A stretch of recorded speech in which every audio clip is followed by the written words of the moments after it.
Yeah. Welcome to I Am CEO podcast, ladies and gentlemen. It's your boy Chef Kev. We are here live for my first episode of I Am CEO, the Flavor Playbook podcast. I have a lot of AKAs, but the first thing we want to do today, I just want to jump into why I'm here. Why am I doing this? I know you guys have probably seen the podcast. If you haven't, the one me and my wife were doing called Pillow Talk with the Winstons. But this is something a little bit different. This is for the CEO, the entrepreneur, the everyday hustler, the person that is trying to figure it out and discover what your purpose and define who you are as a person. But most importantly, we are also talking about just leveling up your mindset. So I hope these conversations inspire you to level up. So today we're going to be talking about how do you become a CEO or becoming CEO? Becoming CEO. And I'm gonna just jump into my background of how it started with me. Um, some years ago, I would probably say back in 2001, when I was a high school senior at Purcell Academy of Fine and Performing Arts in Kansas City, Missouri, hometown. That's right. Um, I was always into the background of what it looks like to be the person that was in charge. I was attracted to the look. But most importantly, I was attracted to like how it made you feel inside and then how others viewed you. I would be lying if I said I didn't care how others thought. I did. I always did. And I always do. There's nothing wrong with that.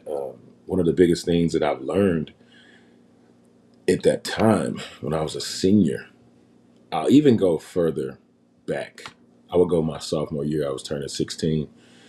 And I remember working for record labels, putting up posters like in the city. I was working for Def Jam, and I cultivated relationships with companies like Bad Boy, and I always connected with guys who were doing stuff on that level in terms of promotion and marketing and hitting the ground running.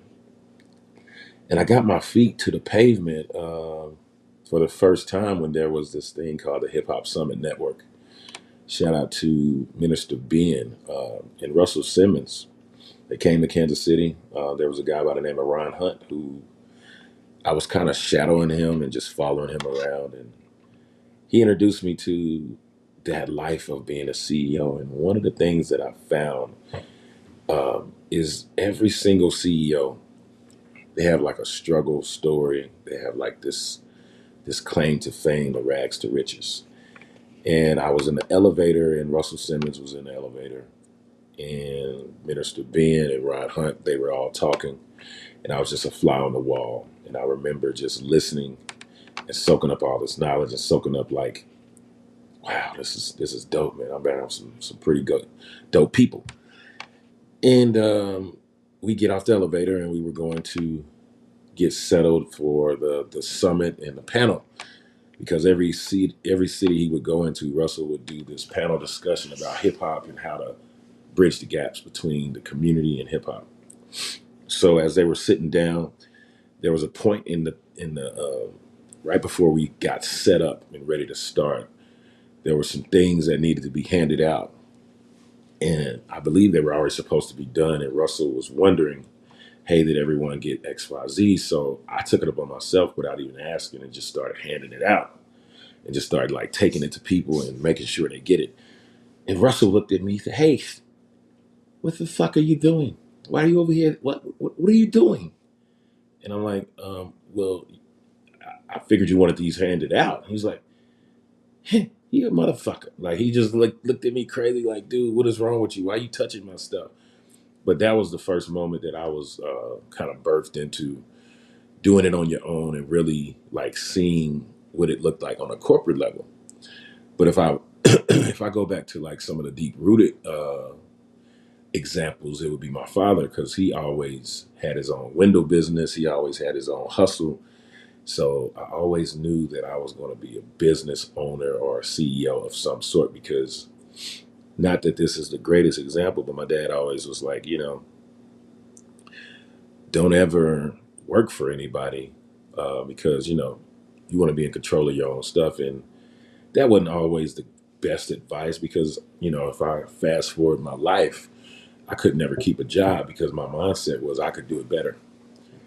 So becoming a CEO for me was learning from a lot of mistakes, mistakes after mistakes after mistakes. And that taught me what?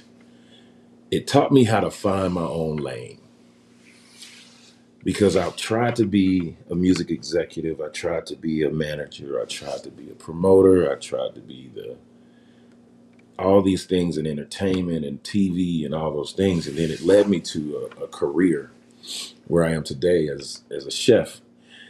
And as of this year, I'm celebrating 10 years running my own business by myself, 100% full time. That was the wrong button. Oh man, it was supposed to be like a. It was supposed to be like a. And I'm trying to find it. I had like some applause somewhere, and I don't know what happened to it. There it goes. So I'll edit that out. So anyway, yeah. So I'll say that again. That led me to being a CEO and being a chef and running my business full time, 100%, celebrating 10 years this year.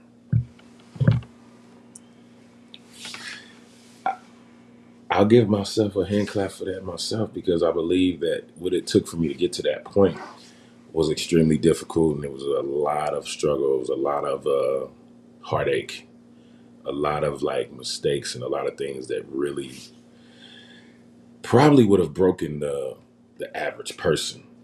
So yeah, that's my that is my that is my beginning point. All right. So what do we do? We don't want to. We don't want to like be stuck in a place where